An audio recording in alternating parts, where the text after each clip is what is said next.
mga kababayan. Gusto kayo? Ako muna ang mag-vlog ninyo.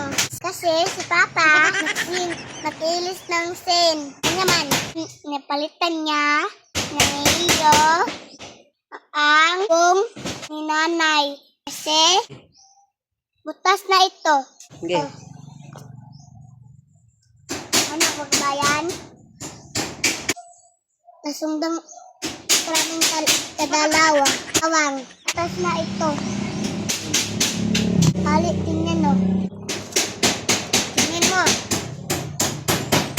At ito yung ibalik namin. Tingnan mo, kababayan. Tutlo na na po. Maganda ikaw. Mo dali. Abangan mo mga kababayan. Matapos mo yung Papa.